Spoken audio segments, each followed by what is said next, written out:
এখন আমি আলোচনা করব যে বাঙালি মুসলিম লেখকের অন্তরে কি আগুন আছে, অন্তরে আগুন। এই আগুনটা কিন্তু আবার কলকাতার এরা পছন্দ করে না। মানে এরা আবার ওখানকার দর্শনটা আবার পানির দর্শন। যেমন ওখানে একটা কৌতুক প্রচলিত আছে, লেখায় কি আর আগুন দেবো, তখন প্রকাশক বলছেন আপনি উল্টা করুন, মানে আগুনে লেখা দিন। তো এই ধরনের যোগগুলো আছে ওদের ওখানে। ওরা কবি পছন্দ করে না, কবিদের নিয়ে অনেক আউল ফাউল যোগ আছে। কারণ বাঙালি হলো গিয়া এরা পার্সিয়ান কবিত্বকে পছন্দ করেনি। কিন্তু আমার আজকের যে বক্তৃতার বিষয় সেটা হলো গিয়া মুসলিম কালচার। এটার পরে যে আমার কথা হলো যে বাঙালি লেখক কি মুসলিম কালচারটা কি করতে পেরেছে। আবুল হোসেন নামে একজন রাইটার ছিল, যেমন বাংলাদেশে মারা গেলেন, নাম কি বলে, হেলাল হাফিজ। তিনের একটা ছিল যে জলে আগুন জ্বলে, কিন্তু তিনি কিন্তু ওইভাবে অন্তরের আগুনটা কি রাখতে পেরেছেন।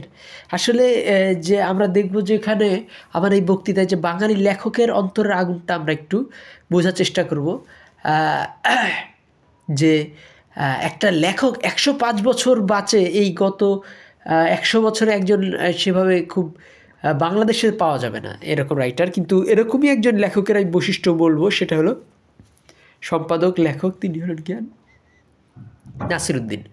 তো এই নাসিরুদ্দিন তিনি এবং আরেকজন তিনি আবার 100 বছর বাঁচছেন। এই দুইটা পত্রিকা সম্বন্ধে আমাদের একটু ইন্টারেস্ট থাকবে, আমরা পরবর্তী ভিডিওতে আরও বেশি আলোচনা করব। সেগুলো একটা হলো গিয়ে সওগাত পত্রিকা এবং আরেকটা হলো গিয়া পত্রিকা, নাম কি বলে, মোহাম্মদী পত্রিকার সম্পাদক। সওগাতের সম্পাদক ছিলেন নাসিরুদ্দিন, আর ইসের সম্পাদক ছিলেন নাসিরুদ্দিন 105 বছর বাঁচছেন এবং আকরম খাঁ বাঁচছেন 100 বছর।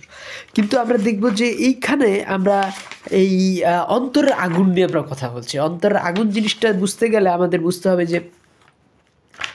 যে এই যে একটা মানুষের যদি অন্তরে সেরকম ফায়ার থাকে, যেমন উত্তর ভারতে একটা অ্যাডভার্টাইজে আছে যে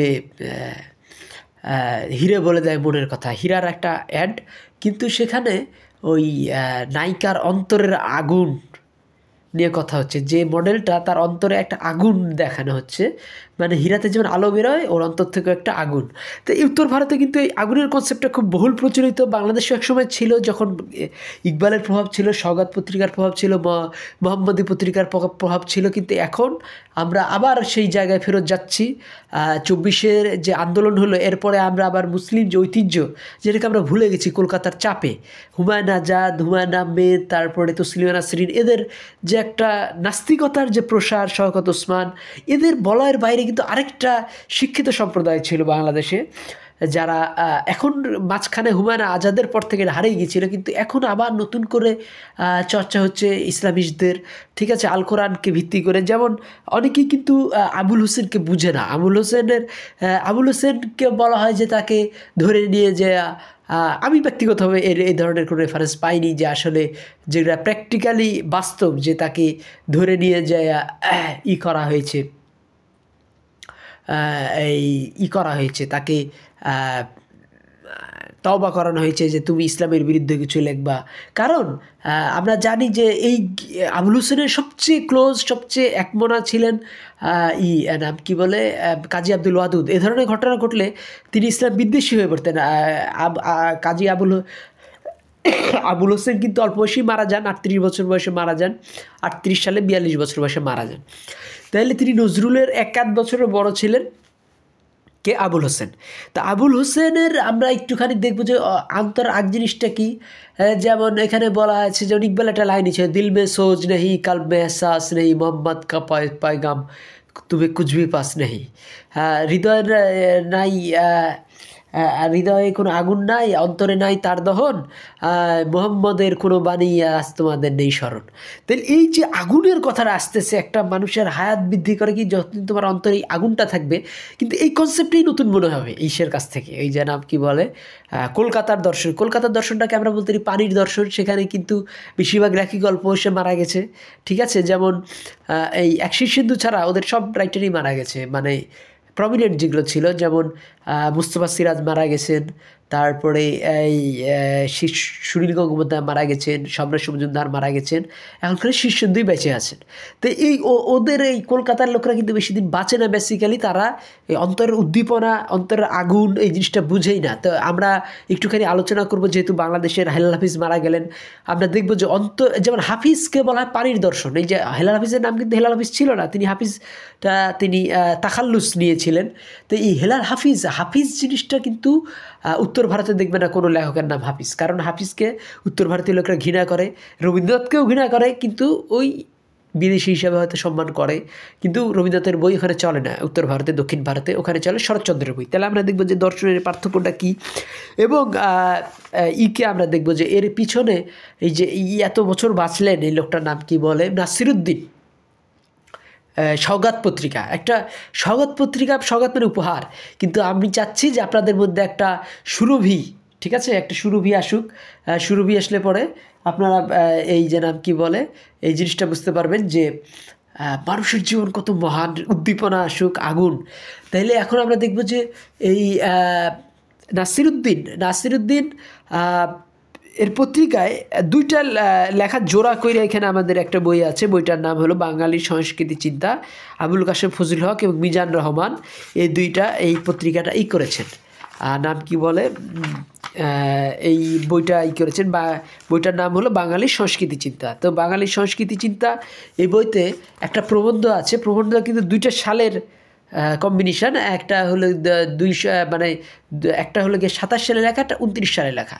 তো 27 সালে লেখা যেটা সেটা পরে দিয়েছে, আর 29 সালের লেখাটা আগে দিয়েছে। তাহলে আমরা একটু আগেরটা পড়বো আর পরেরটা পড়বো, তার দার্শনিক চেঞ্জগুলো আমরা একটু দেখব যে, এবং এটা তো বোঝা যাবে যে ম্যাচুরিটির দিকে যাচ্ছিলেন।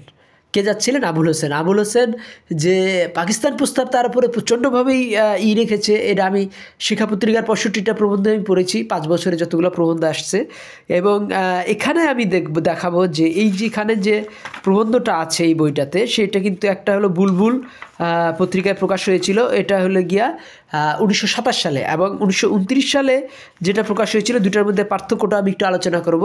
এখানে লিখছেন যে 1927 সালে তিনি লিখতেছেন, মুসলিম কালচার ও তার দার্শনিক ভিত্তি, Islamism will perish without striking a blow.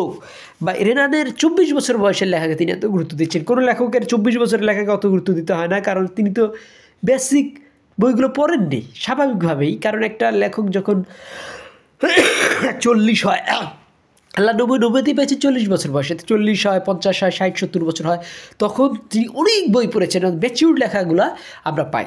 তো এখন আমরা দেখি যে রেনান 1948 সালে পণ্ডিত রেনান তার চিন্তাধারা নিবদ্ধ করেছেন। তার মধ্যে তিনি বলেছিলেন, Islamism will perish without striking a blow by sheer influence of European science and history will point to our country as the one in which just cause of the immense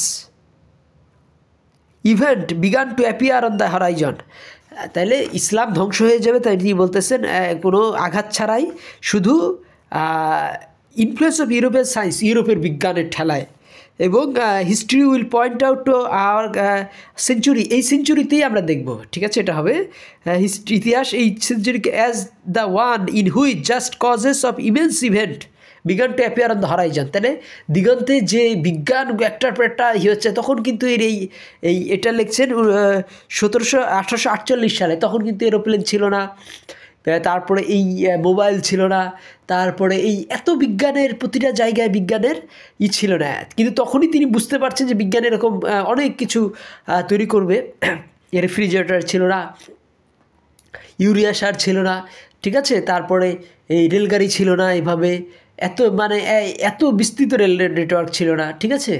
তারপরে এই যে বিজ্ঞান তখন কেবল 1848 সালে তিনি বলতেছেন যে ইসলাম ধ্বংস হয়ে যাবে এই বিজ্ঞানের, ইউরোপিয়ান বিজ্ঞানের। Turkish and Egyptian youth coming to our schools in search of European science will take back with them in which just inseparable corollary the rational method, the spirit of experiment, and the sentiment of real and impossibility of being religious tradition evidently conceived beyond all sphere of criticism.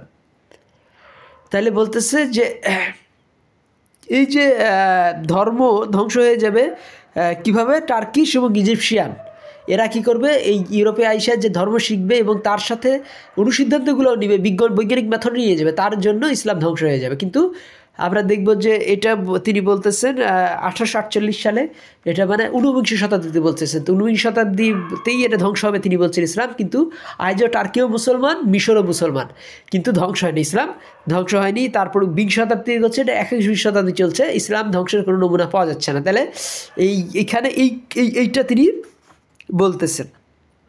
কে বলতেছেন?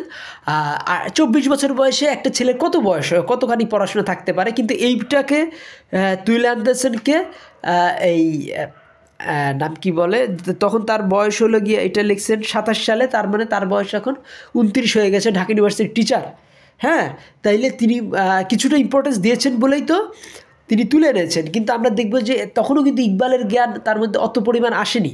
পরবর্তীতে ইকবালের জ্ঞান যে আসছিল তার মধ্যে, আমরা জানবো যে 24 সালেই বাঙ্গে দাঁড়ার পর থেকে সবাই ইকবাল দ্বারা থরথর কাঁপা, সবার উপরে ইকবালের প্রভাব ছিল। নজরুল ইসলাম তো প্রচণ্ডভাবে ইকবাল দ্বারা উদ্দীপ্ত ছিল। নজরুল 1922 সালেই জানুয়ারিতে তিনি বিদ্রোহী কবিতা লিখলেন, এবং এই যে শিক্ষা পত্রিকা বা এই যে এই মুসলিম সাহিত্য সমাজ বা এদের উত্থানই কিন্তু এই নজরুল থেকে, এবং ব্যাকগ্রাউন্ডে নজরুলের থেকে বেশি ইনফ্লুয়েন্স যেটা করেছিল সেটা ইকবাল। কিন্তু এখন আমরা ইকবালের কথা বলতে চাই না।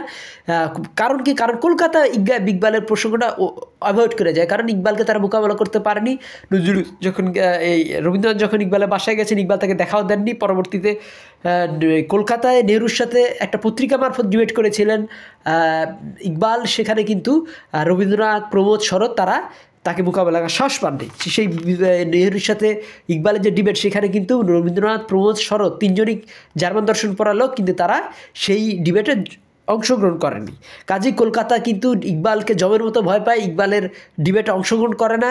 রবীন্দ্রের জীবনীতে আপনি বেশিরভাগ রবীন্দ্রনাথ জীবনীতে, এক সংখ্যক জীবনীতে বোধহয় পাবেন, তাছাড়া বেশিরভাগ জীবনীতেই পাবেন না যে রবীন্দ্রনাথ ইকবালের বাসায় গিয়েছিলেন 1935 সালের 14ই ফেব্রুয়ারি। আচ্ছা, তাহলে এখন আমরা আলোচনা করতেছি যে তিনি বলতেছেন যে ধ্বংস হয়ে যাবে, কিন্তু আমরা দেখব যে আসলে ধ্বংস হয়নি। কিন্তু শেষে এসে তিনি আবার কি বলতেছেন ওইটা আমরা একটু দেখি। এই প্রবন্ধটা শেষ হয়েছে, তিনি বলতেছেন modern progress is due to emancipation of human intellect which can not be attributed to a celestial inspiration. তাহলে এই মানে স্বর্গীয় উদ্দীপনা থেকে এই বর্তমান বিজ্ঞান আসেনি, এটা কিন্তু সম্পূর্ণ ভুল কথা। ইসলামের বিজ্ঞানটা আসছিল স্বর্গীয় উদ্দীপনা থেকেই। এই দান্তের যে ক্রিশ্চিয়ানিটি, এটাও স্বর্গীয় উদ্দীপনা থেকে আসছিল। পরবর্তীতে আমরা দেখব যে শিয়ালের বুদ্ধি, স্বর্গীয় উদ্দীপনা না, দুনিয়ার বুদ্ধি, যেটা সেকুলার বুদ্ধি, শিয়ালের বুদ্ধি, পার্থিব বুদ্ধি, ইন্টেলেক্ট উইদাউট হার্ট, ব্রেইন, হৃদয় বাদ দিয়ে হার্ট। কিন্তু আমরা হার্ট কোনটাকে বলি? হার্ট বলতে কি হৃৎপিণ্ডকে বোঝাই না, আমরা বলি সেই বুদ্ধিটাকে যেটা স্বর্গীয় বুদ্ধি দ্বারা ইন্সপায়ার্ড, যেটার মধ্যে পবিত্র দৃষ্টি আছে, একটা ফিউচার আছে, একটা ভবিষ্যৎ চিন্তা আছে, মানুষের এটার্নাল জীবন আছে, মৃত্যুর পরে জীবন, আখিরাত বলে একটা কিছু আছে। সেইটা থেকে কিন্তু এই মডার্ন বিজ্ঞানের উৎপত্তি। কিন্তু গ্রিকদের যে বিজ্ঞানটা ছিল সেটা সেকুলার বিজ্ঞান, ফলে সেকুলার বিজ্ঞানটা ধ্বংস হয়ে গেছিলো।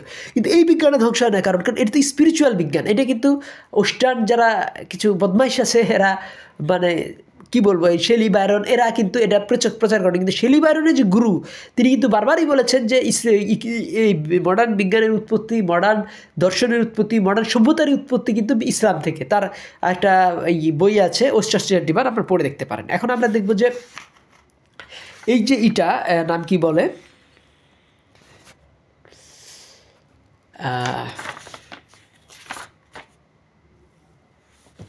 আমরা যেটা নিয়ে আলোচনা করব সেটা হলো গিয়া যে তাহলে এটা হলো গিয়া 27 সালে লেখা। তিনি বলতেছেন যে modern progress due to emancipation of human intellect which can not be attributed to a celestial inspiration, it was not product of ক্রুসেডের প্রোডাক্ট। আসলে তো ক্রুসেডেরই প্রোডাক্ট, কিন্তু এটা অস্বীকার করতেছেন। কিন্তু বলতেছেন যে এটা it was not the effect of রিফরমেশনের প্রভাব না, এটা অবশ্যই কিছুখানি রিফরমেশনের প্রভাব। তিনি বলতেছেন এটা হলো উমাইয়াদ খালিফদের throughout their magnificent empire. এখানে উমাইয়াদ খালিফদের যে উদারতা, এইগুলোর কথা তিনি বলতেছেন। কিন্তু আসলে আমরা দেখব যে এই মতবাদটা কিন্তু এটা কার মতবাদ? এটা তিনি স্কটের উদাহরণ দিচ্ছেন। এটা হলো 1927 সালে আবুল হোসেন। কিন্তু আমরা যেমন 1929 সালে যদি যাই, বাংলা 1336 সাল, সওগাত পত্রিকা তিনি কি লিখতেছেন এটা আমি দেখব যে তিনি ওইটার নাম দিয়েছেন মুসলিম কালচার অর্থাৎ দার্শনিক ভিত্তি। তাহলে তিনি মুসলিম কালচারের দার্শনিক ভিত্তি খুঁজতে গেছেন কার কাছে? রেনানের কাছে এবং স্যার ওয়াল্টার স্কটের কাছে, ঠিক আছে। কিন্তু আমরা দেখব যে এই গেটের কাছে তিনি খুঁজতে যাননি, এখন তিনি গেটের কাছে খুঁজতে যাবেন। এবং ইসলামের আগুনের কথা আসতেছে। মুসলিম কালচার বুঝতে গেলে কালচার জিনিসটা তিনি কে বুঝতে হবে। তারপর তিনি বলতেছেন যে মানুষের চিন্তা আইডিয়া কোনো বিষ্ট দেশে বিষ্টকালে বিষ্ট আবহাওয়ার মধ্যে তৎকালীন মানুষকে যে সমস্ত কাজকে পুনরুদ্ধিত করে সেই সমস্ত কাজের সমষ্টি হচ্ছে কালচার। আরব মরুভূমির বক্ষে একজন মহাপুরুষ যে আইডিয়া বেদুইন আরবকে এবং তাদের মারফত অন্যান্য দেশের লোককে যে সমস্ত কাজ করতে উৎসাহিত করেছিল সেই সমস্ত কাজের সমষ্টি মুসলিম কালচার। তাহলে মুসলিম কালচার কি বলতে আগে তিনি উমাইয়াদ কালচারকে বুঝতেছিলেন, রেনান এবং স্কটের উদাহরণ দিচ্ছেন এবং তিনি ভয় দেখাচ্ছেন মুসলিম কালচার বিলুপ্ত হয়ে যাবে। কিন্তু আমরা আজ জানি যে মুসলিম কালচার আজও বিলুপ্ত হয়নি, না বিলুপ্ত হয়েছে মিশর থেকে, না বিলুপ্ত হয়েছে তুরস্ক থেকে। আচ্ছা, তারপরে তিনি কি বলতেছেন যে আইডিয়া উৎসাহিত করেছিল সেগুলো মুসলিম কালচার। হজরত মুহাম্মদ সাল্লাল্লাহু আলাইহি সাল্লামের অন্তরের আগুন রূপ নিয়েছিল কোরআনের ভাষায়। এই যে আগুনের কথাটা আসছে, তাহলে এই যে আগুনের প্রসঙ্গটা নেই আমার আজকের বক্তৃতাটা, যে এখানে বুঝতে হবে যে এই গোটা প্রায় 4 পৃষ্ঠার যে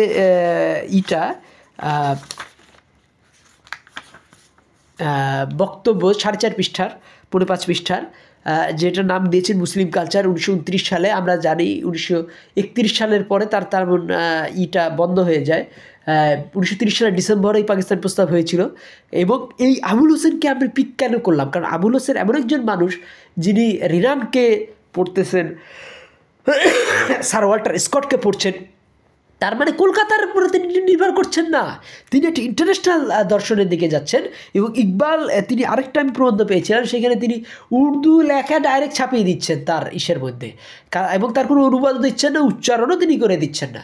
তার ধারণা যে তিনি উর্দু পারেন, তাহলে তিনি ইংলিশই শুধু পারতেন না, তিনি ঢাকা ইউনিভার্সিটি ইকোনমিক্সের প্রফেসর ছিলেন, তিনি এই ল পাস করেছিলেন, অনেক জ্ঞানী মানুষ একজন।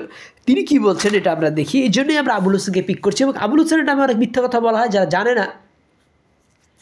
আচ্ছা, তো এই আবুল হোসেনকে বোঝার জন্যই এখন আমরা করতেছি যে ওই যে 27 সাল থেকে 29 সালে আইসা তার মধ্যে কী প্রভাবগুলো চেঞ্জ হচ্ছে সেটা আমরা দেখছি। যে এবং এইটাই কিন্তু আবার মানে তিনি ক্যান্সারে মারা গেছেন। ক্যান্সার রোগটা ধনীদের রোগ, সেটা কিন্তু যারা খাওয়া দাওয়া বেশি করে তা বা ঘুম কমায়, মানে প্রচুর পড়াশোনা করে, ঘুম কম হলে এটা কিন্তু ক্যান্সার রোগটা হতে পারে। ক্যান্সারটা যারা পরিশ্রম করে তাদের জন্য কম হয়। তো এই ক্যান্সারেই মারা গেছিলেন আবুল হোসেন 1938 সালে। তো 1938 সালে তিনি মারা গেলেন।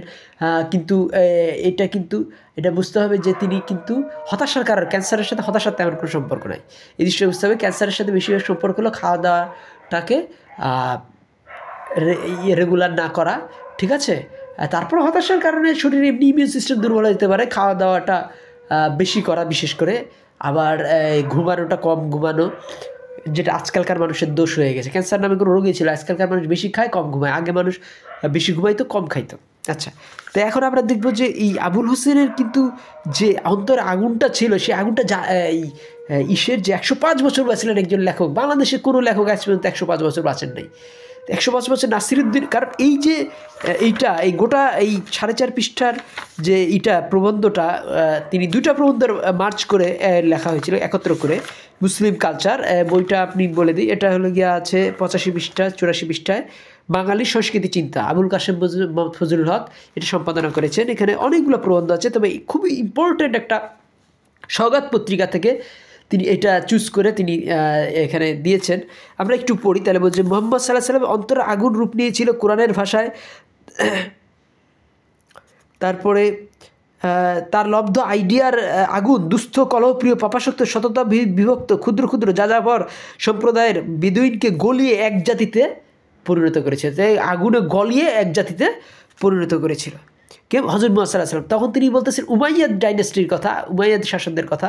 আমরা জানি যে আল্লাহর রাসূল উমাইয়া বংশের ছিলেন, তিনি হাশমি বংশের ছিলেন, কিন্তু এখন আল্লাহর রাসূলের কথাই বলতেছেন এবং তার অন্তর আগুনের কথা বলছেন এবং তার আগুন জ্বলাইয়া একটা জাতি আরবদেরকে গলাইয়া একটা, এটা তো ইকবালের লাইন পুরোপুরি। ইকবাল কিন্তু বারবার বলতেছেন, তার নিজের লেখার প্রসঙ্গে তিনি আগুনের কথা আসতেছে। তিনি বলতেছেন যে অন্ধকার রাতে বের হয়েছি আমি, আমার শ্বাস হবে, আমার কথা থেকে ফুলকি ঝরবে আর আমার শ্বাস থেকে কয়লা ঝরবে। তাহলে এই যে মানে আন্ধেরি রাত মে নিকলা হুঁ मैं নাফাস মেরা শোলা কি আদা আহ মেরা শোলা ভার হোগা, আহ মেরা এই নাম কি বলে সারার ফিশান হোগা, নাফাস মেরা শোলা বার হোগা। তাহলে এই যে ইকবাল কিন্তু প্রতিটা জায়গায় বলতেছেন যে আগুনের কথা, তার দর্শনটা আগুনের দেওয়ার কথা, তিনি বারবার সূর্য হওয়ার কথা বলতেছেন যে তুমি হয়ে না, সূর্য হও, তুমি কি হবা, সূর্য হবা। তো সূর্য হতে গেলে কি হতে হবে, যে এর নাম কি বলে, তাহলে তিনি বারবার বাতির কথা বলতেছেন, তিনি বলতেছেন যে সেই সূর্যের সামনে নিজেকে আমি বাতি হিসাবে কল্পনা করছি, সূর্য আলো দেয়, সূর্য আগুনের, বাতিও আগুনের। তাহলে বলতেছেন যে গেটে নামক সূর্যের সামনে আমি আমার বাতিটুকু জ্বালিয়েছি। তাহলে কোরআনের যে ভিতরে যে প্রাচীন সাক্ষ্য বহুস্থানে দেওয়া হয়েছে তার কারণ, আচ্ছা তাহলে এখন আমরা দেখব যে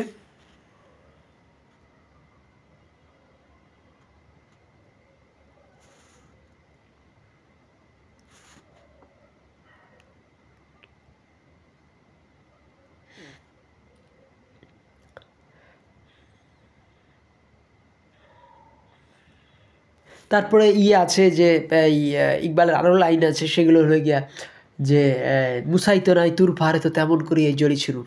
তাহলে মুসাই নাই কিন্তু তুর পাহাড়ে কিন্তু আগুন জ্বলছে, তাই আলো জ্বলছে, তাইলে নূর, আলো, সূর্য, তার বাতি, তারপরে এই ফুলকি, তারপরে কয়লা, এই আগুনের কথা কিন্তু বারবারই আসতেছে ইকবালের ইসের মধ্যে। আমরা দেখব যে এটা ঢুকেছে কার মধ্যে, এই আবুল হোসেনের মধ্যে। তারপরে তিনি বলতেছেন যে আমরা পরবর্তীতে দেখব যে নজরুলের মধ্যেও অগ্নিবীণার কথাটা আসছে, কিন্তু নজরুলের যে আগুনের এটা কিন্তু রবীন্দ্র আগুনের মতো না। রবীন্দ্রনাথও কিন্তু ওই অগ্নিবীণা বাজাও তুমি কেমন হাতে, মানে একটা তিনি মানে আগুনের প্রতি একটা আগ্রহ প্রকাশ করছেন। কে আগ্রহ প্রকাশ করছেন, এই নাম কি বলে রবীন্দ্রনাথ ঠাকুর। কিন্তু আমরা দেখব যে অন্যদের প্রতি বিস্ময় প্রকাশ করছেন যে আমি পারি না, কিন্তু তুমি কী করে গা অগ্নিবীণা। কিন্তু আমরা দেখব যে এই অগ্নিবীণা কিন্তু ইকবালের প্রচণ্ডভাবে প্রভাব ছিল। এবং নজরুল ইসলাম যে অগ্নিবীণা লিখছেন সেটা আমি আরেকটা ভিডিওতে নজরুলের সাথে মানে টার্ম বাই টার্ম মিলে যায়, মানে এখানকার যে জার্গন টেকনিক্যাল টার্মগুলো হুবহু নজরুল ইকবালেরটা ফলো করেছেন। এখানে আমি মানে বারবারই আসছে এই প্রবন্ধে খালি আগুনের কথা, যেমন বলছে তাকলাকু ফি আখলাকিল্লা, আল্লাহর গুণে গুণান্বিত হও। তাহলে এই যে তারপরে বলতেছেন যে এই পূজাতেই তার লক্ষ্য হলো শান্তি, ক্ষুদ্র তুমি বজ্রনিকট ছেড়ে দাও প্রতিমা পূজা, এই পূজাতেই তোমরা ব্যক্তিত্ব হারিয়ে সুষ্টাকে ভুলে গেছো আর পরস্পর কলহে লিপ্ত হয়েছে। তার লক্ষ্য হলো শান্তি, তার উপায় হলো তার আগ্নেয় চিন্তা যে আল্লাহ এক, মানুষ হলো ভাই ভাই, এ দুয়ের যে কোনো বন্ধনই প্রতিষ্ঠা লাভ করতে পারবে না। আল্লাহ অনন্ত গুণ, চিরসমন্বিত বিকাশমান। তাহলে এই আগ্নেয় চিন্তার কথা বলছে যে তার লক্ষ্য হলো শান্তি আর তার উপায় হলো আগ্নেয় চিন্তা। তাইলে মানে এই প্রতিমা পূজাকে বাদ দিতে বলতেছে কি, যে এখন দেখা যাক হজরতের মূল চিন্তাধারাটা কি। তার সবচেয়ে বড় চিন্তা হলো, এগুলো কে লিখতেছে, মুসলিম কালচার প্রবন্ধে আবুল হোসেন। এখন দেখা যাক তার হজরতের মূল চিন্তাধারা কি। হজরত মানে হজরত মুহাম্মদ সাল্লাল্লাহু আলাইহি ওয়াসাল্লাম, তার সবচেয়ে বড় চিন্তা হলো স্রষ্টা এক, তারই সমস্ত সৃষ্টি, সমস্ত মানুষ মাত্রই ভাই ভাই, মানুষ আর তার স্রষ্টা এই দুয়ের মধ্যে কোনো কিছুর স্থান নাই। মানুষকে তার স্রষ্টাকে পেতেই হবে। মতের পূজা বা প্রতিমা পূজায় মানুষের দ্বন্দ্ব-কলহ বেড়ে যায়। তার পারিপার্শ্বিক অবস্থায় তিনি দেখলেন মানুষ শান্তি হারিয়ে ফেলেছে, ক্ষুদ্র সাম্প্রদায়িক কলহে আরব সমাজ বিব্রত। তিনি বজ্রনিকর্ষে বললেন, ছেড়ে দাও তোমাদের প্রতিমা পূজা, এই পূজাতেই তোমরা ব্যক্তিত্ব হারিয়ে স্রষ্টাকে ভুলে গেছো আর পরস্পর কলহে লিপ্ত হয়েছে। তার লক্ষ্য হলো শান্তি, তার উপায় হলো তার আগ্নেয় চিন্তা। আল্লাহ এক, মানুষ ভাই ভাই, এ দুইয়ের মধ্যে কোনো বন্ধনই প্রতিষ্ঠা লাভ করতে পারবে না। আল্লাহ অনন্ত গুণ, চিরসমন্বিত, চিরবিকাশমান, প্রত্যেক মানুষের ভিতর তার আসন বিদ্যমান। ঠিক আছে, তাইলে এখানে কি বললেন খেয়াল করলেন, যে পারিপার্শ্বিক অবস্থা তিনি দেখলেন মানুষ শান্তি হারিয়ে ফেলেছে, ক্ষুদ্র প্রতিমা পূজা করছে, বিভিন্ন এক এক গোত্রের এক একটা প্রতিমা। বজ্রনিকর্ষে বললেন, তোমরা ছেড়ে দাও প্রতিমা পূজা, তোমরা পূজাতেই ব্যক্তিত্ব হারিয়ে স্রষ্টাকে ভুলে গেছো, পরস্পর কলহে লিপ্ত আছো। তার লক্ষ্য হলো শান্তি, তার উপায় হলো আগ্নেয় চিন্তা। তাহলে আগ্নেয় চিন্তা কথাটা বুঝেন, আগুন। এবং একটু আগে তিনি বললেন যে আগুনে গলিয়ে গোটা আরব জাতিকে একত্র করে ফেলেন। তো এই ফায়ার জিনিসটা কি বাঙালি লেখকদের মধ্যে আছে, কিন্তু কলবে সোজ নেই, কি যাবে না, দিল মে এহসাস নেই, মোহাম্মদ কা পায়গাম তুঝে কুছ ভি পাস নেই।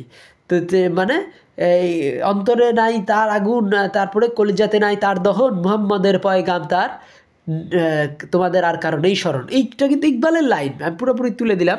তাহলে এই জিনিসটা বুঝতে হবে যে ইকবালের যে আগুনের কথাটা বলতেছে, সেই আগুনের দর্শনটা কিন্তু তারপরে কীভাবে প্রভাব ফেলেছে এটা আমরা দেখবো যে এই 2 বছরের মধ্যে তার দর্শন অনেকেরই চিন্তা হয়ে গেছে, চেঞ্জ হয়ে গেছে। কিন্তু আমরা দেখব যে তিনি, আমি বলেছি যে তিনি প্রচণ্ডভাবে উর্দু জানতেন এবং তার ধারণা অন্যরা সবাই উর্দু পারে।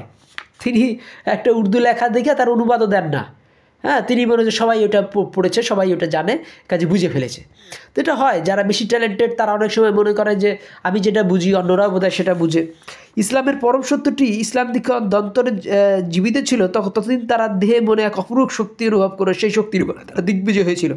আর যখন এই সত্যটি প্রচার তারা ভুলে গেল, তখনই সৃষ্টি শক্তি ফুরিয়ে গেল, তখন মুসলিম কালচারের স্রোত একেবারে রুদ্ধ হয়েছে। মুসলিম খলিফা বাদশারা নবনবজস্যে দুনিয়াকে কেমন করে ব্যস্ত করে তুলবার চেষ্টা করেছিল সে কথা আজ বলবো না। তাইলে এখন তার চেঞ্জ হয়ে গেছে। ওখানে তিনি 2 বছর আগে তিনি রেনানের উদাহরণ দিচ্ছেন, স্যার ওয়াল্টার স্কট, ঐতিহাসিক উপন্যাসগুলো যিনি লিখেছেন, তালিসমান থেকে শুরু করে, মানে ওই সময় স্যার ওয়াল্টার স্কটের খুব নাম ছিল। তো ওয়াল্টার স্কটের উদাহরণ দিচ্ছেন, রেনানের উদাহরণ দিচ্ছেন, কিন্তু এখন ইকবালের উদাহরণ দিচ্ছেন। এবং তিনি বলতেছেন যে মুসলমানরা কী করেছে, দুনিয়াকে মুসলিম খলিফা বাদশাহ ইসলামের জোশে দুনিয়াটাকে কেমন করে ব্যস্ত করে তুলবার চেষ্টা করেছিলেন সে কথা আজ বলবো না। তাহলে ইকবালকে তিনি বোঝা শুরু করে দিয়েছেন, ঠিক আছে। কারণ ইকবাল কিন্তু কথাই বলেছেন যে ও শেহরা ওয়ালে ক্যা থে যাহা, মানে তিনি বলছেন যে ওই মরুভূমির বাসিন্দারা কেমন ছিল আমাকে জিজ্ঞেস করো না। কারণ কি, ইকবাল বলতেছেন যে মরুভূমির বাসিন্দারা কেমন ছিল আমাকে জিজ্ঞেস করো না, এটা ইকবালের কথা। তিনি বলতেছেন যে তারা ছিল কি, জাহাঙ্গীরও যাহা বানো যাহা দিয়ে যাহা দারো যাহা আরা, তারা জগৎ বিজয়ী, জগৎ প্রতিপালনকারী, জগৎ বিজয়ী, জগৎ রক্ষাকারী, জগৎ তৈরিকারী এবং জগতের সৌন্দর্য। কিন্তু এখানেও কিন্তু ওই যে বাণীর অনুসরণে তিনি বলছে মুসলিম খলিফা বাদশাহ ইসলামের নবনবজস্যে দুনিয়াকে কেমন করে ব্যস্ত করে তুলবার চেষ্টা করেছিলেন সে কথা আজ বলবো না। এই মুসলমানরাই কিন্তু তাজমহল, যেটা পৃথিবীর সবচেয়ে সুন্দর বিল্ডিং, সেটা কিন্তু মুসলমানরাই বানিয়েছিলেন। তো এই জিনিসটা আমরা অনেকেই ভুলে যাই। তারা জগতে কত কীর্তি রেখে গেছেন, তার তালিকা আমি দেবো না। কত সুরম্য অট্টালিকা, কত সুদৃশ্য বাগিচা, কত সুদৃশ্যাল জলাশয় সৃষ্টি করেছেন। তারা কোরআনের বর্ণিত বেস্ত রচনা করার চেষ্টা করেছিলেন। এখনও জগতের বুকে খাড়া করে তাদের সৃষ্টি শক্তির অপরূপত্ব ও মাহাত্ম্যের দিকে সাক্ষ্য দিচ্ছে। সে সমস্ত বিবরণ দেওয়া আমার উদ্দেশ্য নয়। যে শক্তি এই সমস্ত সৃষ্টি করেছে সেই শক্তির উৎস কোথায়, এই ফায়ার, এই আগুনটার কথাই তিনি বলতেছেন।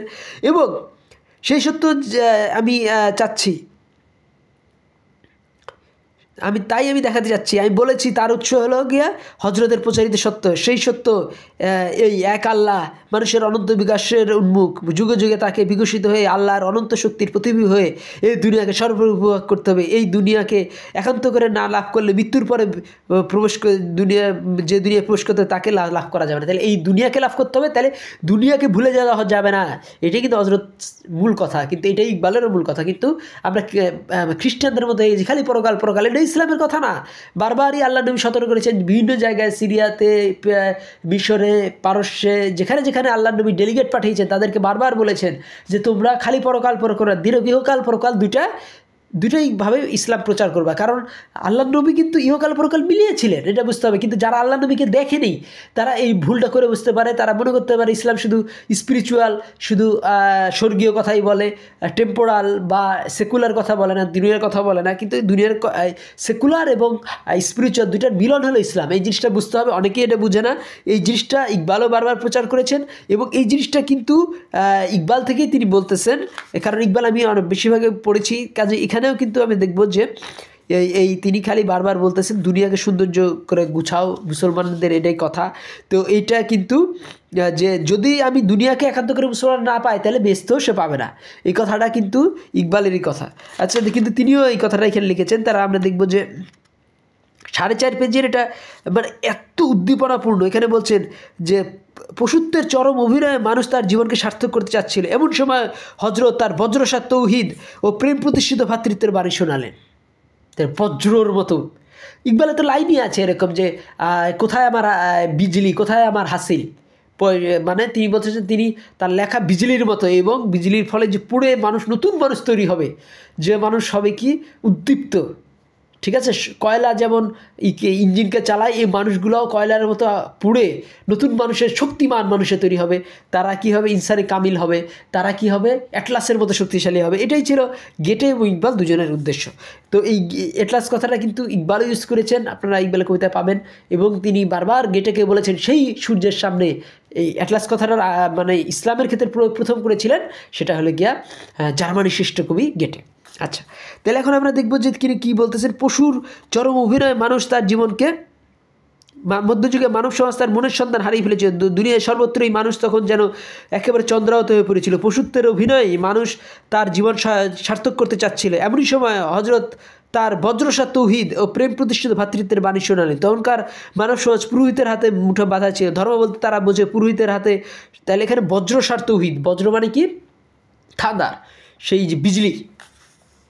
তাহলে বজ্রসাত তৌহিদ এবং প্রেম প্রতিষ্ঠিত ভাতৃত্বের বাণী শোনালেনকে হজরত মুহাম্মদ সাল্লাল্লাহু আলাইহি ওয়াসাল্লাম। হজরত বলে তিনি হয়েছেন। আচ্ছা, তাহলে ভারতবর্ষে 3/4 মানুষ ছিলেন ব্যক্তিত্বহীন হয়ে। এই যে ব্যক্তিত্বহীন, এটাও কিন্তু ইসলামের বারবারই কথা, যে না খুদিকে আমরা বাংলা যদি করতে চাই ব্যক্তিত্ব বলতে পারি। তো প্রথম কথাটাই ছিল আশারে খুদি, বা ব্যক্তিত্বের রহস্য বা আত্মার রহস্য, আত্মপ্রতিষ্ঠার রহস্য। তো এই ব্যক্তিত্ব জিনিসটাই কিন্তু এখানে বারবার আসতেছে। কার প্রথম রচনা ব্যক্তিত্ব? এটা হলো ইকবালের, যে বই আকারে যেটা প্রথম বেরিয়েছে। ইলমুল ইকতিসাদ বাদ দিব, ওটা কারণ ওটা তো অর্থনীতি হিসাবে অত বিখ্যাত নয়। কিন্তু ভারতবর্ষে যে আশারে খুদি, কিন্তু ব্যক্তিত্বের রহস্য বা খুদির রহস্য, যেমন এটা কিন্তু ইরাও বলেছেন, যে পরবর্তীতে আমরা দেখব যে চার্চিলও বলেছেন যে পার্সোনালিটির সাথে যে প্রযুক্তি বা টেকনিক্যালিটির পার্থক্য, এই নিয়েতে চার্চিল বেশ কিছু কথাবার্তা বলেছেন। সেটা কিন্তু পরে, ইকবালে কিন্তু আগে শুরু করেছেন ব্যক্তিত্ব ইসলামের, যে এবং তারও আগে রেনান কিন্তু ব্যক্তিত্বের কথা বারবার বলেছেন, যে জার্মানদের আছে ব্যক্তিত্ব। জার্মান সভ্যতার কিন্তু একটা ভিত্তি হলো ইসলাম। যা ইউরোপের যা আছে জার্মানিরও সেটা আছে, কিন্তু ইসলামের একটা মানে ইউরোপের একটা জিনিস প্লাস আছে, সেটা হলো ইসলামকে তারা স্থান দিয়েছে সভ্যতার মূল হিসাবে। এই জন্য তারা এই বেয়ারনহার্ডি জার্মান জেনারেল বলেছিলেন যে ইউরোপের মধ্যে একমাত্র জার্মানদেরই আছে ব্যক্তিত্ব। এই জিনিসটা আমরা বুঝতে হবে, যে ব্যক্তিত্ব জিনিসটার কিন্তু এখানে বজ্রসাত তৌহিদ এবং প্রেম প্রতিষ্ঠার ভাতৃত্বের বাণী শোনালেন এবং ব্যক্তিত্ব হারিয়ে ফেলেছেন। তাই বলতেছে মানুষের কোনো মর্যাদা ছিল না বা থাকতে পারে বলে সমাজের ধারণা ছিল না বললেও চলে। তার ধর্ম অর্থে বুঝতে যে বৈরাগ্য চর্চা, সংসার অনিত্য অপদার্থ, সংসার হতে মুক্তি হচ্ছে ধর্মের চরম উদ্দেশ্য। কাজেই সংসার বৈরাগ্য সাধনই হচ্ছে তাদের কাছে চরম ধর্মচর্চা।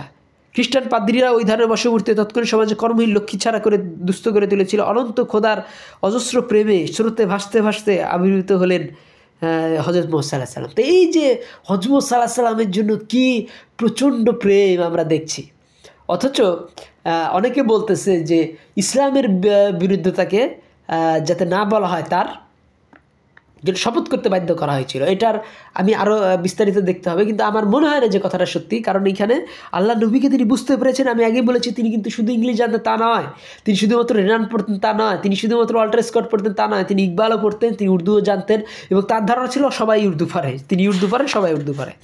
আচ্ছা, তাই দুঃখের বিষয়। এবং আরও যে একটা জিনিস জানতে হবে, যে উর্দু পারতেন ওই সময় প্রচণ্ড উদ্দীপ্ত, সেটা হলো গিয়া নাম কি বলে, নজরুল ইসলাম এবং বেগম রোকেয়া। আমরা কিন্তু অনেকেই জানি না যে উর্দু সেই সময় কিন্তু একটা লিঙ্গুয়া ফ্রাঙ্কা ছিল অনেকের কাছেই। মানে লিঙ্গুয়া ফ্রাঙ্কা মানে দুই ভাষার মধ্যে কমিউনিকেশন করা উর্দুর জন্য খুব সহজ ছিল। আচ্ছা, তারপরে আমরা দেখি যে ইসলামে নবসত্য এসে চিত্তের সংকীর্ণতা দূর করে দিল। তাই যে বেদুইন আরব বিদেশিকে আপন বুকে জড়িয়ে ধরে বিশ্বশক্তি চর্চায় মন দিতে পেরেছিল। যে বাস্তবিক যে মন আল্লাহর শক্তির আপনার অন্তরে উপলব্ধি করতে পারে, সে মন কিনা পারে। সেই শক্তি যখন কোনো জাতি হারিয়ে ফেলে, তখন সে হয় কোনো মহাপুরুষের নাম, নয় তার প্রতিমাকে আঁকড়ে ধরে, জগৎকে অবিশ্বাস করে, অপরকে বিদেশিকে ঘৃণা করে এবং অন্য মানুষকে শত্রু বলে ধরে। এই যে ইসলামকে যে ভুলে যাওয়া, এটাই কিন্তু সেক্টেরিয়ানিজম, নতুন শয়তান পূজা, মূর্তি পূজা। শয়তান পূজাও কিন্তু আমরা দেখব যে এই নিশ্চয়কে নিজেকে শয়তান বলতেছেন। হ্যাঁ, তো এইরকম শয়তান পূজা, তারপরে প্রতিমা পূজা, সেক্টেরিয়ানিজম, কেউ জার্মানি বলছে আমি সেরা, ব্রিটেন বলছে আমি সেরা, ফ্রান্স বলছে আমি সেরা, এইগুলো রাশিয়া বলছে আমি সেরা, সবগুলো বাহিনী নিয়ে লক্ষ কোটি মানুষ মাইরা সাফ। আমাদের এখানে এই 500 মানুষকে বোধহয় মেরেছিল জালিয়ানওয়ালাবাগে, সেটাই আমরা 100 বছর পরে স্মরণ করি। কিন্তু 5000 লোকের একটা জাহাজ মুহূর্তের মধ্যে ডুবে যেত এইসব যুদ্ধের সময়। এরকম 20-50টা জাহাজ দেখা যাচ্ছে যে 1 মাসের মধ্যে ডুবে গেছে। 1 মাসের মধ্যে 10 লাখ লোক মরে গেছে, 10 লাখ। তাহলে এই প্রথম বিশ্বযুদ্ধে প্রায় কয়েক কোটি লোক মারা গেছে, দ্বিতীয় বিশ্বযুদ্ধে প্রায় 6 কোটি, অনেকে বলে প্রথম বিশ্বযুদ্ধে 3-4 কোটি লোক মারা গেছে। তাহলে কোটিতে হিসাব হচ্ছে। তাহলে এই ইউরোপের সভ্যতা টিকবে কিনা, না ইউরোপের সভ্যতা ধ্বংস হয়ে যাবে যুদ্ধের ফলে? পরবর্তীতে আমরা দেখব যে এই দ্বিতীয় বিশ্বযুদ্ধ শেষ হলো কি একটা অ্যাটম বোমা ফেলে, সেটার এক বোমাতেই প্রায় 60,000 লোক মারা গেছে এরকম, হিরোশিমা নাগাসাকিতে। এই যে পৈশাসিক যে সভ্যতা, এই সভ্যতা কিন্তু উৎপত্তি হলো কি থেকে? ইসলামকে ভুলে যাওয়ার কারণে। এইটাই কিন্তু তিনি বলতেছেন যে এটা কিন্তু ইকবালেরই কথা। এই জিনিসটা আমাদের বুঝতে হবে যে ইকবালকে আমরা ভুলে যাওয়ার ফলে তো এখানে আমরা আসি যে দেশের মানুষের মুক্তি, তার মুক্তি আমাদের দেশ ব্যক্তিত্বপুষ্ট হলেই ভারতে তখন ইসলামের মুক্তি কেউ রোধ করতে পারবে না। ইসলামের কালচার এখন স্ট্যাটিক হয়ে পড়েছে, তাকে ডাইনামিক করতে হবে। মানুষের জীবনচর্চায় কোনো আদর্শ চিরন্তন সনাতন অপরিবর্তী নয়। আল্লাহকে বড় করতে হয় নিজেকে বড় হয়ে। এই যে সুন্দর, এইটা কিন্তু বারবার বলছেন ইকবাল যে না, তুমি হাতি হও, তুমি অকাপ পাখি হও, তুমি পিঁপড়া হয়ে না। তুমি ওই যে পিঁপড়ার ডায়লগটা ইকবাল বারবার বলতেন, যে পিঁপড়া বলছে যে এই সুলেমান বাদশার লোক আসে তোমার পায়ের নিচে পরে মারা যাবা। তো তিনি বারবার বলতেন যে আগে ছিল অকাপ পাখির যে আস্তানা, এখন এখানে কাক বসবাস করছে। তুমি ক্ষুদ্র হয়ে গেছো, তুমি নোংরা আবর্জনা করছো কাক। আর ওকাপ পাখি কী হতো, যে সে পাখিদের রাজা, সমস্ত পাখি তিনি তারা পাখি অন্য পাখি শিকার করতো। ওকাপ পাখি যখন আসতো গোটা আকাশ অন্ধকার হয়ে যেত। ইসলামের যে সে ব্যাপক বিস্তার, সেটা কিন্তু জার্মানি থেকে নিয়ে এসেছিলেন কে? ইকবাল। এবং ইকবালের প্রভাবে আমি দেখব যে এখানে কিন্তু ওই যে আগের যে লেখাটা আমি বললাম, যেখানে রেনানের উদাহরণ দিচ্ছেন যে ইসলাম 19 শতাব্দীতেই এটা ধ্বংস হয়ে যাবে, এরকম রেনান কথা বলছেন, সেগুলোর উদাহরণ দিচ্ছেন। কিন্তু এখন তিনি তার 2 বছর পরে তিনি ইসলামের ব্যাখ্যা দিচ্ছেন। আল্লাহ নবীর আগুনের কথা বলতেছেন, অন্তরের আগুনের কথা বলছেন। সেই আগুনকে যে মুসলিম কালচার স্ট্যাটিক হয়ে পড়েছে, ডাইনামিক করতে হবে, আল্লাহকে বড় করতে হবে, নিজে বড় হয়ে। অতীতের কালচারকে নিয়ে এটা কিন্তু ইকবালের কথা। খুদ ইকবার বুলন্দের থেকে হার তকদীর সে পেহলে খোদা খুদ বান্দা সে পুছে বাতাতে রেজা কে। নিজের আত্মাই করো শক্তিশালী এমন যে খোদা তোমাকে না বলে তোমার ভাগ্য না লেখে। মানে তুমি খোদাকে প্রতিষ্ঠা করবা নিজে বড় হয়, তুমি নিজের আত্মাকে প্রতিষ্ঠা করে। তাই ওই এরকম আরেকটা লাইনে তিনি বলতেছেন, হার লেহজা মোমিন কি নাইয়া নাইশান গুফতার মে কিরদার মে আল্লাহ কি বুরহান। প্রতিটা দিন মুসলমানের নতুন মর্যাদা, নতুন প্রেস্টিজ, হ্যাঁ, নতুন আত্মমর্যাদা, নতুন সমাজের মর্যাদা। এবং নেই আন নেই শান, তা আন হলো আত্মমর্যাদা আর শান হলো সামাজিক মর্যাদা। তাহলে আন আর শান কিন্তু বাঙালি অনেক বুঝেই না, কারণ বাংলা সাহিত্যে আনও নাই শানও নাই, ঠিক আছে? তো এই জন্য কিন্তু দেখা যাবে যে পশ্চিমবাংলায় কিন্তু উত্তর ভারত থেকে সুইসাইড রেট অনেক বেশি, আর উত্তর ভারত তো গোটা ভারত চালায়, সায়েন্সে নোবেল পায়। আচ্ছা, কিন্তু ঢাকাগুলো আজ পর্যন্ত একটা সায়েন্সে নোবেল পায়নি। আচ্ছা, তাহলে আমরা দেখি যেখানে কি বলতেছে যে মানুষের জীবনচর্চায় কোন নিজে বড় হয়ে। তাহলে অতীতের কালচার নিয়ে তন্দ্রা হতে থাকলে আমাদের চলবে না। আমিত্বকে অবমাননা, তাহলে আমিত্ব মানে খুদি ব্যক্তিত্ব, আমিত্ব, খুদি অবমাননা করা হবে। আমরা বিভ্রান্ত। মুসলিম কালচারের সার্থকতা আমাদের পরিপুষ্ট জীবনের সার্থকতায়। তাহলে আমাদের ইসলাম, আমরা যদি সফল হই তাহলে ইসলাম। এই যে আমরা যদি না জাগি মা কেমনে সকাল হবে, তোমার ছেলে উঠলে মাগো রাত পোহাবে হবে। তাহলে এই যে পুরাটাই কিন্তু সেই অন্তরের আগুন, যে আশারে খুদি, আত্মার উদ্বোধন, ব্যক্তিত্বের কথা, এইগুলাই কিন্তু রেনান বলতেছেন। কিন্তু আমাদের এই যে পুরা দুইটাকে জোড়া লাগিয়ে ফেলেছে, পরেরটা দিয়েছে আগে, আগেরটা দিয়েছে পরে। এটা কিন্তু পরেরটা কিন্তু বুলবুল পত্রিকায় প্রকাশ হয়েছিল, মানে যেটা আসলে আগে, আর যেটা পরে লেখা 1929 সালে লেখা, সেটা প্রকাশ হয়েছিল সওগাত। তাহলে এই যে এটা আপনার পড়ে দেখতে পারেন, যারা একটু হতাশ, নামবিদি কুফর হ্যাঁ, হতাশা আল্লাহকে অস্বীকার করার শামিল। তো যারা আল্লাহকে বিশ্বাস করেন, যারা উদ্দীপনা খুঁজতে চান, তারা মুসলিম কালচার, এটা 1929 সালে যতটুকু পাবলিশ হয়েছে ওইটা পড়ে দেখতে পারেন। প্রচণ্ড উদ্দীপনা পাবেন, অন্তরে একটা আগুন পয়দা হবে। এবং এই উদ্দীপনাটা পেয়েছিলেন সওগাত পত্রিকার পাবলিশ নাসিরুদ্দিন। এই জন্যই তিনি 105 বছর বেঁচে ছিলেন। তো আশা করি যে এই জিনিসগুলো পড়তেন কে? আরেকজন পড়তেন, তিনি নীরজসি চৌধুরী। তিনি 102 বছর বেঁচে ছিলেন। তো তিনি দিল্লিতে ছিলেন, প্রায় প্রতিদিন তিনি ইকবালের লেখাগুলো পড়তেন। তারপরে তিনি এই যে তুগলকের, দিল্লিতে বিভিন্ন মুসলিম বাদশার যে সমাধিসৌধ আছে, বিরাট বিরাট স্থাপনা আছে, এইগুলো তিনি প্রায় 20-25 বছর তিনি দিল্লিতে ছিলেন, এবং ওখানে ওগুলো তিনি প্রতিদিন দেখতে যাইতেন। কে যেতেন? নীরজসি চৌধুরী। তিনি 102 বছর বাঁচছেন। বাঙালি রাইটারদের মধ্যে বোধহয়, বাঙালি হিন্দু রাইটারদের মধ্যে সবচেয়ে বেশি, আর বাঙালি মুসলিম রাইটারদের মধ্যে সবচেয়ে বেশি আবুল হোসেন। এবং এটা কিন্তু কাকতালীয় বিষয় না। এবং যে আরেকজন মোহাম্মদী পত্রিকার আকরাম খাঁ, তিনি যে 100 বছর বাঁচছিলেন সেই যুগে, যখন বিভিন্ন রোগ ওষুধই আবিষ্কার হয়নি, যেমন এই তখন ওই যুগে তো বসন্ত, ওলা উঠা, ডায়রিয়া, কলেরাতে কত লোক মারা যেত। তো এই ম্যালেরিয়ারও তেমন ওষুধ ছিল না সেই যুগে। 100 বছর আর 105 বছর বাঁচা, এটা কোইন্সিডেন্স না। এখানে কিন্তু এই অন্তরের আগুনটা কিন্তু এই শিখা পত্রিকা বলি, আর আবুল হোসেন বলি, আর সওগাত পত্রিকা বলি, আর মোহাম্মদী পত্রিকা বলি, এগুলোর মাধ্যমে গোটা ভারতব্যাপী গোটা বাংলার মুসলমানদের মধ্যে ছড়িয়ে পড়েছিল, স্পেশালি বাংলাদেশি মুসলমান। আমরা যদি আবার সেই আগুনটা জ্বালাইতে পারি তাহলে কিন্তু বাংলাদেশি মুসলমান প্রায় 100 বছর বাঁচাটা কোনো বিষয় না। এবং নিরসি যদি আরেক বন্ধু যে খুশবন্ধুর সঙ্গে 98 বছর বাঁচছেন, তাহলে এই অন্তরে আগুন থাকলে কী হবে, মানুষ দীর্ঘদিন বাঁচতে পারে। কাজে অন্তরের আগুনটা যদি আপনি জ্বালাই দিতে পারে কিছুটা হলেও, যে না আমরা যুদ্ধে জয় করব, হ্যাঁ, আপনি সূর্য হন, আপনি ওই চন্দ্র হন না, নিজের আগুনে জ্বলেন। হ্যাঁ, এটা ইকবাল আরেক লাইন আছে যে বর্তমান সভ্যতা তারা বৃহস্পতির আগুনে করতেছে, নাম কি বলে, এই জোনাকির বানাইতেছে, হ্যাঁ, যে তাবে মুস্তার স্নে, হ্যাঁ, যে তাবে মুস্তার বৃহস্পতি আলাতে কী করতেছে, যুগ্নু বানা কই দেখে, ইকবালের লাইন বলতেছি আমি, কই দেখে শখে শৌকি আফতাবে জ্বালো পর কি, মানে কেউ দেখুক যে এই প্রজ্বলিত সূর্যের কি অসম্ভব তুচ্ছ চাঁদা। সূর্য যদি এখন জোনাকি হইতে চায়, তাহলে তিনি বলতে, তুমি তো সূর্য, তুমি তো ইসলামকে বিশ্বাস করো, তুমি পরকালকে বিশ্বাস করো, তাহলে তোমার মধ্যে কী হবে, তুমি অ্যাটলাসের শক্তিতে তুমি আগে যাবা, তুমি জ্ঞান বিজ্ঞান পড়াশোনা করবা। আল্লাহ নবী বারবার বলতেছেন যে, আল্লাহ নিজে বলতেছেন ইকরা পড়ো, মুসলমানরা পড়বে, বিজ্ঞান গবেষণা করবে। কিন্তু আর্লি ক্রিশ্চিয়ানিটি কী করতো, যে লেখাপড়া হারাম, লেখাপড়া পাপ, জাগতিক লেখাপড়া। কিন্তু আল্লাহ নবী বলছেন কি, জাগতিক লেখাপড়া করো, ইহকাল পরকাল দুটোকে আঁকড়ে ধরো। তো যে আমরা এই যে প্রতিটা নামাজি যে এইটা বলি, সেখানে কিন্তু আমরা মুনাজাতেও ধরি, যে নাম কি বলে, যে ফিদ দুনিয়া ও আখিরাতে ওয়াকিন আযাবান নার। তাহলে দুনিয়া এবং আখিরাতে দুই জায়গায় আল্লাহ তুমি আমাদের বরকত দাও, প্রতিষ্ঠিত করো, দুই দিকেই সাফল্য দাও। তাহলে আমরা যদি ওই জিনিসটা বুঝতে পারি, অন্তরের আগুন যেটা আমরা হারিয়ে ফেলেছি, তাহলে কিন্তু আমরা সেই যেমন এটা কিন্তু কাকতুলে না, যদি আপনি আলিগড়ের যে তারানা আছে ওইটা যদি আপনি শুনেন, যে আলিগড় তারানায় আছে, ইস দাস্তে সে গোশেছে এক জুই হায়াত উবালতি হ্যাঁ, ইস দাস্তে কি গোশেছে